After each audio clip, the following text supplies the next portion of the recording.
আসসালামু আলাইকুম প্রিয় দর্শক, সকলকে স্বাগত জানাই অভিবাসী আপডেটের নতুন ভিডিওতে। যারা এই ভিডিওতে যুক্ত হয়েছেন দেশ এবং প্রবাস থেকে, জানিয়ে দেব গত 24 ঘন্টার আপডেট তথ্যগুলো, যা জানলে আপনি বুঝতে পারবেন বর্তমান সময় ইউরোপে যাওয়া এবং পরিস্থিতির ব্যাপারে সিদ্ধান্ত নেওয়ার ক্ষেত্রে আপনাকে সহযোগিতা করবে।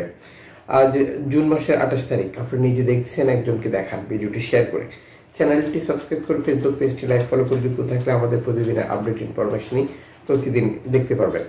লাইভ সাপোর্ট সর্বশেষ মাইক্রো ব্লগিং সেট এক্সে দেওয়া এক বার্তা নিশ্চিত করেছে শরণার্থী উদ্ধার করার জন্য তারা আবারও মাল্টা এবং আন্তর্জাতিক সমুদ্র সীমানার যে সংযোগস্থল সেখানে উপস্থিত হয়েছে।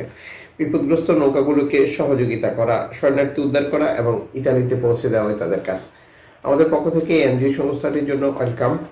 বিপদগ্রস্ত অভিবাসীদেরকে উদ্ধার করবে এবং আল্লাহর সহযোগিতায়, যেটা তাদের উসিলায় তারা যে সকল বাংলাদেশি ইতালিতে যাওয়ার চেষ্টা করছে তারা ইতালিতে যেতে পারবে। এদিকে জোহান ওয়েডেফুল বেসামরিক সমুদ্র উদ্ধারের জন্য সহায়তা বন্ধ রক্ষা করেছে। ফেডারেল সরকার ভূমধ্যসাগরের সমুদ্রের উদ্ধারকারীদের জন্য আর্থিক সাহায্য শেষ করবে, যেটা মানবাধিকার বা মানবতার জন্য প্রতিজ্ঞাবদ্ধ ছিল। বিষয়টা আমি ক্লিয়ার করছি। জার্মানি সরকারিভাবেই অভিবাসী উদ্ধারে সহযোগিতা করতে বেশ কয়েকটি এনজিও সংস্থাকে, যেটি নিয়ে ইতালি সরকার বারবার জার্মানির সাথে আলাপ আলোচনা অব্যাহত রেখেছিল। এই আলোচনার মূল উদ্দেশ্য ছিল ভূমধ্যসাগর উদ্ধারকারী এনজিও সংস্থাগুলোকে যাতে করে অর্থায়ন বন্ধ করে দেয় জার্মানি, আর এতে করে এই অঞ্চলটিতে এনজিও সংস্থার কার্যক্রম কমে আসবে, শরণার্থী ইতালি প্রবেশ করা কমবে, যেটি ইতালির প্রধানমন্ত্রী জর্জিয়া মেলোনি নানাভাবে চেষ্টা করে আসছিলেন। যেহেতু বর্তমানে ডানপন্থী একটি সরকার প্রধান ক্ষমতা গ্রহণ করেছে, আর এখন জর্জিয়া মেলোনি যেভাবে চাচ্ছে সেভাবেই কার্যকর হবে, যেটা বিপদগ্রস্ত নৌকাগুলোর জন্য একটি খারাপ বার্তা। এতে করে ভূমধ্যসাগরে এনজিও সংস্থার কার্যক্রম কমে আসবে। ধারাবাহিকভাবে আপনারা জানেন যে একটার পর একটা এনজিও সংস্থা কাজ করছে, বিদায় বিপদগ্রস্ত শরণার্থীদেরকে উদ্ধার করা এবং ইতালিতে পৌঁছে দেওয়া সম্ভব হচ্ছে।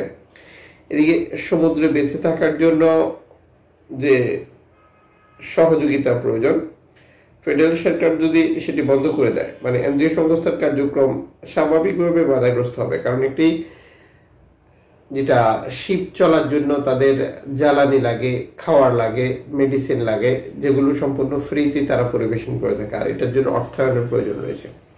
যদি অর্থ না আসে তাহলে এটা সমুদ্রে আসবে কিভাবে আর কাজ করবে কিভাবে, যেটা সত্যি দুঃখজনক।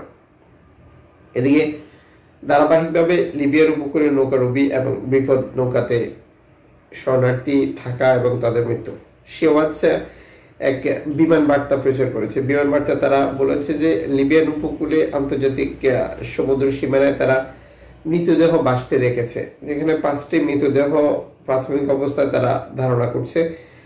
কতজন শরণার্থী এই নৌকাটিতে ছিল বা নৌকার অভিবাসীদের গন্তব্য কোথায় ছিল, এই ব্যাপারে কোনো তথ্য দিতে পারেনি। সত্যি দুঃখজনক। আর এটি হচ্ছে বর্তমান সময় লিবিয়ার উপকূলে বাস্তবতা, যেটি তথাকথিত চুক্তির নামে লিবিয়ান কোস্টগার্ড এভাবে অত্যাচার চালিয়ে যাচ্ছে, যার ফলাফল মৃত্যু এবং না ফেরার দেশে চলে যাওয়া।